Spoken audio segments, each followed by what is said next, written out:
Damas y caballeros, ha sido una derrota de la selección peruana en su único amistoso de lo que será esta fecha FIFA de octubre, el partido que se jugó en Santiago ante la selección chilena, en un partido donde Perú apostó por nombres nuevos, por figuras nuevas, por futbolistas que han tenido poca imagen en la selección peruana en los últimos años, algunos nuevos, otros no tanto, y que nos deja una sensación de que todavía hay mucho por qué mejorar y por qué trabajar principalmente. Una selección que hoy día estuvo prácticamente replegada, que no vio prácticamente la posesión de la pelota y donde simplemente fue superado por un conjunto chileno que tuvo, por decirlo así, la mixtura de algunos jugadores jóvenes que venían de jugar el Mundial Sub-20 como anfitriones y que quedaron eliminados ante México, y la selección peruana que prácticamente jugó con muchos futbolistas de la liga local, pero por ahí rescatando uno que otro nombre del plano internacional, como lo es Eric Noriega, por ahí también Luis Ramos, Kenny Cabrera, que ingresó en la segunda mitad. Pero no fue un partido que muchos dirían que les da buenas sensaciones y de repente una que otra ilusión de cara al futuro, porque la selección peruana no jugó un buen partido al mando de Manuel Barreto el día de hoy en Santiago. Un partido donde Perú los primeros minutos estaba ordenado en defensa, ordenado y tratando de replegar las líneas, tratando de que principalmente los extremos, como en su caso Joe Grimaldo y Max Castro, sean las principales sorpresas en el ataque para buscar más que nada alguna sensación de gol o encontrarlo a Luis Ramos en alguna oportunidad para que así la portería chilena tenga algún riesgo, ¿no? Pero simplemente no hubo mucho de qué hablar de lo que ha sido el partido de Perú en esta noche en la Florida, en Santiago de Chile. Porque Perú jugó un partido, para mi entender, muy bajo, muy pobre, en donde se nota que los jugadores recién se están adaptando y donde un golpe de cambio radical de generación no siempre es lo adecuado cuando lo haces de manera abrupta. Una cosa es mantener un proyecto en donde puedes ir cambiando pieza por pieza, jugador por jugador, en donde mantienes la idea de tratar de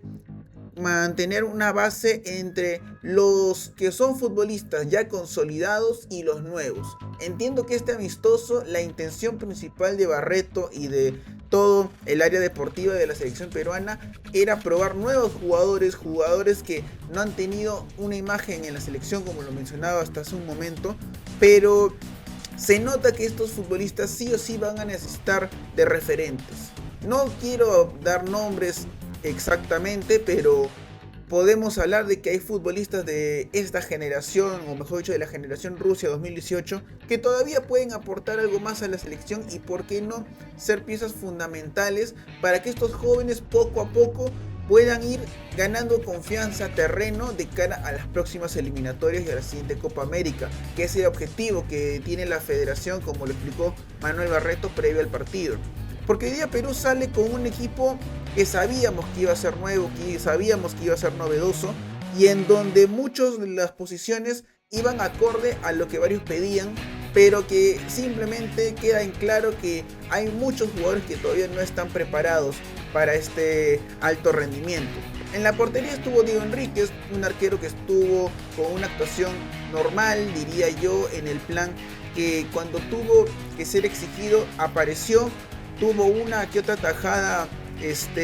cómoda, donde reaccionó muy bien el golero de Sporting Cristal y donde me parece que termina aprobando al menos esta carta de presentación en lo que viene siendo su primer partido como titular con la camiseta de la blanquirroja. En la línea defensiva tengo mis dudas, porque me parece que tanto Garcés y Araujo estuvieron atentos en algunos pasajes del partido, en donde el central de Sporting Cristal va recuperando su nivel poco a poco luego de lo que fue su lesión contra Alianza Lima. Pero por su parte,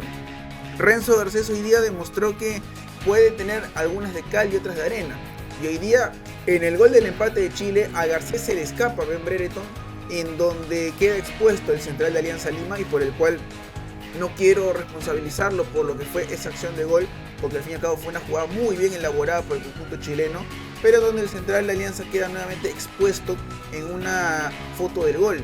Después por las laterales, César Inga jugó un partidazo, al menos para mi opinión. Los primeros 45 minutos de Inga fueron buenos, la segunda parte, tanto él como el equipo se terminan cayendo, y es justamente Inga quien anota el primer gol del partido para la selección peruana. Un Inga que aprovechó sus destrezas y sus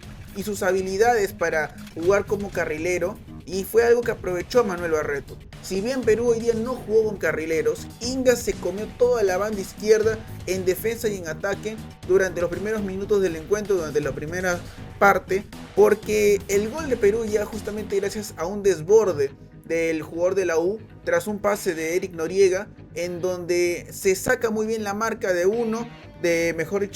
Ormazábal, el lateral de la U de Chile, lo termina rompiendo al defensor del cuadro chileno y anota un verdadero golazo. Pero después el contraste para mí estaba por la lateral por derecha, quien es Matías Lazo. Un Lazo que no hizo un partido tampoco para el olvido, pero no creo que sea un partido que uno diga que le da la confianza de que este pueda ser un lateral de hecho de cara al futuro. Creo que a comparación de lo que hemos visto de una que otra actuación de Oliver Sone, muchos se quedarían con el danés peruano debido a lo que ha sido al menos ya la experiencia de tener más recorrido en la selección peruana, y eso fue algo que diría al menos a Lazo le terminó costando. Hoy Lazo no me da la seguridad de ser un lateral de cara al futuro, y mucho menos un jugador en el cual yo creo que sea Barreto o sea el entrenador que esté de cara al futuro le pueda dar la confianza de ser el lateral titular de la selección peruana. Me parece que es un proceso que puede ir avanzando poco a poco, en donde Lazo es un futbolista que ha demostrado un nivel muy pero muy bueno con la camiseta de Melgar, principalmente en aquella sudamericana del 2022. Pero al ser uno de sus primeros partidos con la selección peruana, si no es el primero, creo que se lo termina comiendo un poco el nervio, se lo termina comiendo un poco la ansiedad de demostrar quién es, y por el cual Perú termina padeciendo con el número 18 de la selección peruana. En el medio campo tengo también mis dudas. Me parece que Eric Noriega jugó un partido muy pero muy debajo de lo esperado por lo que es Eric Noriega. Tuvo algunas jugadas donde recuperó bien la pelota, tuvo otras donde perdió muchas pelotas, y lo que más se le pudo destacar hoy día a la selección fue que fue un equipo que no sabía cómo completar las jugadas. Era balones largos para buscar a Grimaldo, buscar a McLaren Castro. Por ahí los últimos minutos del primer tiempo, donde Jairo Concha intenta ser un poco distinto y desequilibrante, pero el medio campo de Perú hoy día particularmente para mí no funcionó. Ni Noriega, ni Concha, ni Castillo, los tres se complementaron bien, porque Perú no tuvo fútbol, Perú no tuvo ideas, Perú no tuvo la idea, no tuvo más que nada el mecanismo para asociar un buen juego. Uno ve la estadística y ve a Chile con casi el 70% de la posesión de la pelota y entiende por qué. Porque Chile mantuvo un mediocampo muy interesante con Altamirano, con Echevarría, con Pizarro, futbolistas que ya están con un otro rendimiento, con otro peso en la selección chilena, porque han sido futbolistas que han sido parte del último proceso. Noriega recién se ha estado acoplando al once titular en las últimas 2 jornadas. Concha, que recibe su segundo o tercer llamado a la selección peruana después de tiempo, porque es un futbolista que ha sido muy resistido por todos los entrenadores, por Fossati, por Reynoso, por el mismo Gareca en su momento. Y un Jesús Castillo que está volviendo a la selección peruana, pero que tuvo que cubrir otra función debido a que su posición habitual hoy la ocupaba Eric Noriega. Entonces, para hablar de los tres a la vez, me parece que el partido del medio campo de Perú, tanto Noriega, Concha y Castillo, fue muy bajo. Fue muy bajo y se entiende porque Perú le costaba jugar, más que nada asociar más de 3-4 toques. Perú tocaba y un pase impreciso en el medio campo de Castillo, de Noriega, el mismo McLaren Castro cuando tenía que bajar a asociarse con sus compañeros, te daba la idea y la sensación de que Perú era un equipo que le faltaba mucho trabajar. Había mucho por qué buscar rodaje, y esta selección tiene y mucho trabajo por hacer, no solamente para los próximos amistosos ante Rusia y nuevamente ante Chile, sino de cara a todo lo que se viene a partir del 2027. Perú va a tener un año entero de amistosos para ir probando nuevos jugadores, ir descubriendo nuevas figuras, pero en donde creo que el método de Barreto no debería repetirse. No debería repetirse porque considero que Perú es una selección que, si bien no tiene nombres, si bien no tiene muchos jugadores que den la esperanza de cara al futuro, es una selección que ya tiene algunos futbolistas consolidados, que no son tan longevos como muchos lo quieren pintar, y que aún pueden darle algo más a la selección. Sea el nombre de Advíncula, sea el nombre de Renato Tapia, por ahí Edison Flores, André Carrillo. Tal vez Trauco no, porque creo que la posición de Miguel Trauco está muy bien ya heredada por Marcos López, y César Inga está haciendo una muy buena proyección por esta posición, por lo cual me parece que Inga puede ser un futbolista que ya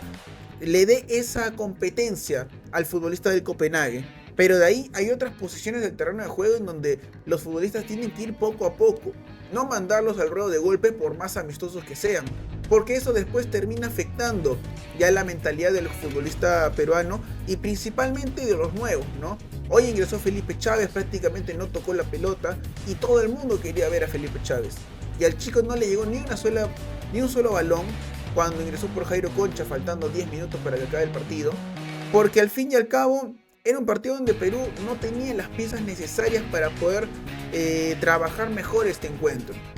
¿no? Entonces, para acabar con el 1-1, Grimaldo y McLaren Castro hicieron hoy día algo que yo pocas veces he visto en el fútbol, que dos extremos ataquen por la misma banda. En el primer tiempo, Grimaldo y McLaren Castro, los dos atacaban por el extremo derecho, y es ahí cuando César Inga aprovechaba para subir solo como carrilero, tanto en ataque como en defensa, y es ahí donde Perú consigue el primer gol. Y yo puedo entender que esos sean momentos del partido, pueden haber pasajes donde la selección aplica esta estrategia, pero el hecho de irse los dos extremos de Perú durante todo el primer tiempo por la misma posición te da una sensación de que no había un orden, no había una idea clara. Eso puede pasar una, dos veces a lo mucho, pero todo el primer tiempo ver a Castro prácticamente chocarse con Grimaldo por ver quién corría por esa banda era algo raro, no se entendía. Es por ello que en la segunda parte Barreto lo saca a McLaren Castro para meter a Kenny Cabrera, que es un futbolista que sí se acopla mucho mejor al rol de extremo por izquierda, y termina jugando toda la segunda parte, ¿no? De ahí ingresa Alex Valera por Luis Ramos, que prácticamente ni tocó la pelota, no se le pudo ver en ocasiones peligrosas de gol, porque Perú no tuvo oportunidades de acercarse mucho a la portería chilena. Como menciono, el gol de Perú es una jugada, como muchos dirían, fuera de contexto. Chile era el equipo que proponía, el equipo que manejaba la pelota, el equipo que trataba de ver la forma de hacerle daño al rival. Y Perú no podía. Perú no podía simplemente porque Chile era un equipo que lo tenía avasallado en su portería, en su campo. Y Perú sacó una jugada de contra en donde Noriega cambia para Inga. Inga hace una genialidad, que es algo que se le ha destacado mucho al futbolista de Universitario de Deportes, y por el cual Perú termina consiguiendo el primer gol. Ya en la segunda parte, con los cambios como mencionábamos, tan solo primero el de Kenji Cabrera por McLaren Castro, aparece una muy buena jugada de Chile en donde de un lateral sacado rápido por parte del capitán Suazo aparece una pelota filtrada para Tapia, quien le gana el vivo a Matías Lazo, que no puede cortar la pelota en el área. Tapia se mete hasta la línea final, tiene un centro y aparece Brereton, como lo mencionábamos al inicio del video, anticipando a Garcés. Y ya sobre el final del partido, para la mala suerte de Perú, un remate de Maximiliano Gutiérrez termina siendo desviado por Matías Lazo y termina en el gol en contra. Como menciono, no es mi intención sepultar a Lazo, es un futbolista que me parece muy interesante en el torneo local, pero me parece que es un jugador que hay que llevarlo poco a poco, ¿no? O sea, me parece bien que se le haya dado la oportunidad de arrancar en este partido, que agarre ritmo, agarre confianza, pero no hay que exponer a estos jugadores tan de manera vehemente, ¿no? Está bien por ahí darle la confianza a futbolistas que son, por decirlo así, están pasando por un buen momento en sus clubes, sea el nombre de Jairo Concha, de Jesús Castillo, el caso de Joao Grimaldo incluso en Letonia, pero Matías Lazo es un futbolista que no me parece que sea una de las figuras principales de este Melgar, al menos en este 2025. Creo que el mejor momento de Lazo ya fue hace un tiempo, pero está bien para probarlo. Pero la idea tampoco es sepultarlo, y no por mi parte, tampoco espero que por la parte de la hinchada de la selección quieran empezar a sepultar a este jugador, porque me parece que tiene condiciones interesantes, pero hoy día definitivamente no fue su mejor versión, no fue su mejor actuación, y donde creo yo que hay que ver cómo puede ir acoplándose con un compañero a la altura de él, ¿no? Por decirlo así, ¿no? Para ir rotando de posiciones y todo eso. Entonces, bueno, hoy día Perú prácticamente metió después en el banco de suplentes a Reina, a Tábara, a Felipe Chávez, como lo mencionábamos, pero no hubo mucho más de qué hablar, porque los jugadores como lo son Jesús Pretel, Álvaro Rojas, el mismo Juan Pablo Goicoechea, que llegaron de último momento para ser convocados, simplemente no tuvieron actuación el día de hoy, y que tuvieron que apreciar desde la banca cómo Perú terminaba perdiendo un partido que creo que desde lo que fue el trámite es justo. Perú no merecía llevarse una victoria, mucho menos. Creo que el empate de repente por la buena labor defensiva, pero Chile estaba haciendo todos los méritos que en cualquier momento podía castigar a la selección por ser un equipo prácticamente sin ideas. Yo resumiría así a Perú el día de hoy en el Estadio Bicentenario de la Florida, que fue un equipo sin ideas. Un equipo donde se nota que falta rodaje, un equipo que se nota que recién se está conociendo, pero el cual yo creo que no va a ser el equipo que va a afrontar las clasificatorias rumbo al Mundial del 2030. Porque hay jugadores todavía que no han sido llamados para este amistoso, que van a darle todavía una última batalla más con la blanquirroja. Los nombres para mí que pueden todavía sumarse son el caso de Galese, Tapia, por ahí Edinson Flores. Creo que Carrillo todavía puede rendir una clasificatoria más, y así puedo ir nombrando uno que otro jugador más. Pero me parece que mandar a toda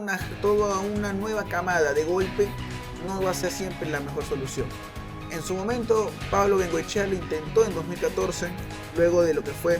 las pobres clasificatorias rumbo al Mundial de Brasil de aquel entonces,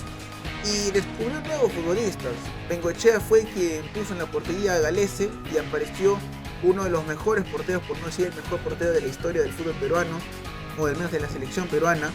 Apareció el nombre de Carlos Ascuez, que amado u odiado por otros, fue un futbolista muy interesante y importante, diría yo, en el inicio de la era Gareca, y que ahí fueron acoplándose poco a poco a lo que era el proceso del Tigre para lo que fue ya la exitosa campaña desde el año 2015 hasta el 2022. Entonces es un proceso que va a ser largo, es un proceso que hay que tenerle paciencia, y en donde me parece que no hay por qué desesperarse de haber perdido una vez más contra Chile. Esto era algo que se podía esperar, porque Chile es una selección que tanto en amistosos como en duelos directos está acostumbrada a querer ganarle a Perú, pero que al fin y al cabo hoy la selección peruana afrontó un partido con nombres nuevos, y en donde buscará que ya para el próximo mes de noviembre, cuando sea la gira europea contra Rusia y nuevamente contra Chile, se pueda tener una mejor idea y una mejor versión de esta nueva camada de la selección peruana.